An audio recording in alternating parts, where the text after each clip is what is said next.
আমার পেলাইটিস সমস্যা আছে, দুই হিপে আর্লি আর্থাইটিস, অস্টিওআর্থাইটিস, বাম হাঁটুতে অস্টিওআর্থাইটিস। অস্টিওআর্থ্রাইটিস কত বছর ধরে এই সমস্যাটা?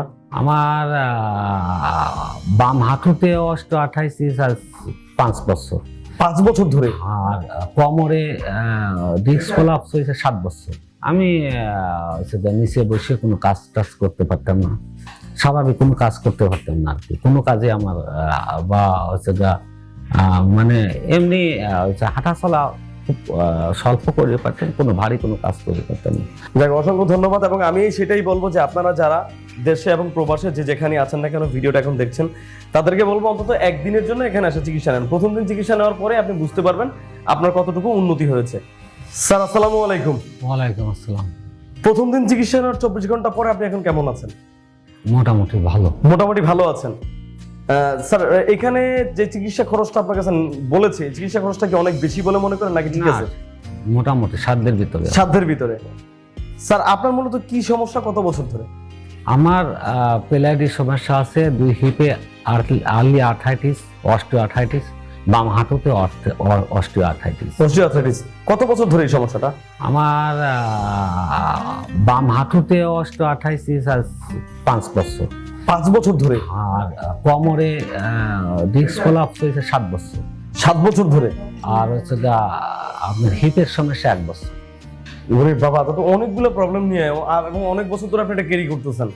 স্যার, এই যে এই সমস্যাটার জন্য স্বাভাবিক জীবনে আপনার কি কি ক্ষতি হয়, করতে পারেন না? আমি নিচে বসে কোনো কাজ টাজ করতে পারতাম না, স্বাভাবিক কোনো কাজ করতে পারতাম না আর কি। কোনো কাজে আমার বা হচ্ছে মানে এমনি হাঁটা চলা খুব স্বল্প করে পারতাম, কোনো ভারী কোনো কাজ করে পারতাম না।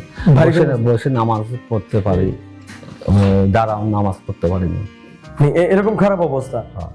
এই যে গত এত বছর ধরে এই সমস্যাগুলো ক্যারি করে আসতেছেন, এই পর্যন্ত এই সমস্যার জন্য কতজন ডক্টর দেখিয়েছেন? আমি অনেক ডাক্তার, ইন্ডিয়াতেও গেছি। ইন্ডিয়াতেও গেছেন? ইন্ডিয়ার ডক্টররা কি বলেছিল? ইন্ডিয়ার ডক্টররা ওরা তখন আমার শুধু ছিল ডিস্ক কোলাপস, অনেকে ব্যায়াম দিছিল, ওষুধ দিছিল, আর সেটা থেরাপি দিছিল, এগুলো অপারেশন করে নিয়ে পর্যন্ত এইভাবে চলছে। তার কি অপারেশনের কথা বলেছিল? বলছিল যে অপারেশন লাগলে পরে, করোনার পরে আর ইন্ডিয়াতে যাওয়া হয়নি। তো যাওয়া হয় নাই। বাংলাদেশে মোট কতজন ডাক্তার দেখেছেন? অনেক ডাক্তার, আমি শিওর ছেলে, তারপরে আপনার ঢাকা বহুত বড় বড় প্রফেসরের সাথে আমি দেখা কথা বলেছেন। তারা কি সবাই এক কথাই বলছে যে অপারেশন না হলে আপনি ওষুধ খেয়ে চিকিৎসা নেন, এরকম টাইপের কিছু একটা? তো পরবর্তীতে আপনি কি সিদ্ধান্ত নিলেন? দেখলেন যে ঔষধে ভালো হচ্ছে না, অপারেশন করাবেন না? ওষুধ যতদিন খাই অতদিন ভালো থাকি, আবার আমি ফেসবুকের মাধ্যমে এই স্যারের পাই, সাক্ষাৎকার পাই। তখন আমি 2 দিন আসছি, এসে অবজার্ভ করেছি, বিষয়টা দেখছি, অনেক রোগীর সাথে আমি সাক্ষাৎকার করেছি, আমার ভালো লাগছে, তাই আসছে। তারপর এখানে আসেন। আর যেদিন আসেন সেদিন স্যার কি বলেছিল আপনাকে?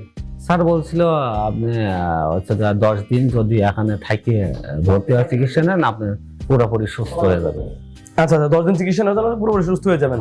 স্যার তো তখন এটাও বলে দিয়েছিল যে প্রথম দিন চিকিৎসা নেওয়ার 24 ঘন্টা পর একটা ভালো ফলাফল পাবেন। হ্যাঁ, এবং সেটাও আপনি পেয়েছেন, তাই তো? জি। আজকে আপনার দ্বিতীয় দিন চলছে। স্যার কি আপনার কাছ থেকে প্রথম যেদিন আসে সেদিন কোনো ভিজিট নিয়েছে? না না। আপনাকে কোনো টেস্ট দিয়েছে? না, কোনো টেস্ট দেয়নি। কোনো টেস্টও দেয় না? আপনাকে বলে না যে এই ফুড সাপ্লিমেন্ট, ওই সাপ্লিমেন্ট, সেই সাপ্লিমেন্ট, এই ঔষধ খাইতে হবে, সেই ঔষধ খাইতে হবে? না, তা কিছু বলে না। কোনো ইনজেকশনের কথা বলে না? হাঁটুতে, কোমরে ইপিডোল এসব দেওয়া হবে, এসব কিছু বলে নাই?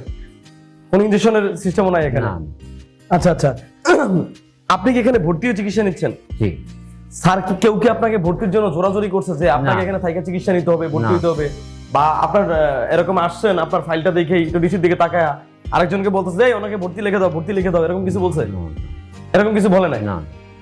আপনি কি নিজের ইচ্ছায় ভর্তি হয়েছেন? জি। আচ্ছা আচ্ছা। আর এখানে আমাদের এখানে একটু বলে রাখি স্যার আপনাকে, এখানে যাদের ঢাকার আশেপাশে থেকে চিকিৎসা নেওয়ার সামর্থ্য আছে তারা সেখান থেকেও এসে এখানে চিকিৎসা নিতে পারে, কোনো সমস্যা নাই। আমাদের এখানে যে থেকে ভর্তি হয়ে চিকিৎসা নেওয়া লাগবে এরকম কোনো বাধ্যবাধকতা নাই। আপনি যদি চাইলে বাইরেও আপনি বাসা নিয়ে থাকতে পারেন, বা আপনার বাইরে যদি কোনো আত্মীয় স্বজন থাকে সেখানে থাইকা আপনি এসে চিকিৎসাটা নিতে পারেন। স্যার এই যে চিকিৎসা নিলেন এখানে আপনাকে কি চিকিৎসা দেওয়া হয়েছে মূলত? এখানে স্যার হচ্ছে গা আমাকে হচ্ছে গা স্যার অ্যাডভান্স আকুপাঞ্চার দিছি, তারপরে হচ্ছে গা মক্সিবাসন, ফিজিওথেরাপি, আরো অনেকগুলো, তারপরে অনেকগুলা চিকিৎসার সমন্বয় এবং চায়না ট্র্যাডিশনাল এই অ্যাডভান্স আকুপাঞ্চারের সমন্বয়ে চিকিৎসাটা করানো হয়েছে। যাক, শুনে খুব ভালো লাগলো। স্যার আপনার মতো এরকম অনেক রোগী আছে যারা এই সমস্যায় ভোগেন, তাদেরকে আপনি আমাদের ডক্টর রাশেদ অ্যাডভান্স আকুপাঞ্চার সম্পর্কে কি বলতে চান? আমি তাদের বলবো যে আপনারা একবার হলেও এই জায়গাটা আসেন এবং দেখেন। আমার মনে হয় এখানে অনেক রোগী উপকৃত হবে, এটা আমার আশা। যাক, অসংখ্য ধন্যবাদ। এবং আমি সেটাই বলবো যে আপনারা যারা দেশে এবং প্রবাসে যে যেখানে আছেন না কেন ভিডিওটা এখন দেখছেন, তাদেরকে বলবো অন্তত একদিনের জন্য এখানে এসে চিকিৎসা নেন। প্রথম দিন চিকিৎসা নেওয়ার পরে আপনি বুঝতে পারবেন আপনার কতটুকু উন্নতি হয়েছে। স্যার আপনাকে অসংখ্য ধন্যবাদ আপনার মূল্যবান মতামত দেওয়ার জন্য। আমরা আপনার সাথে আবারও দেখা করবো আপনার 10তম দিন, যেদিন আপনার শেষ দিন চিকিৎসা হবে, সেদিন আমরা ফাইনালি জানবো আপনি কতটুকু সুস্থ হয়েছেন। আল্লাহ হাফেজ স্যার, আসসালামু আলাইকুম। ওয়ালাইকুম আসসালাম।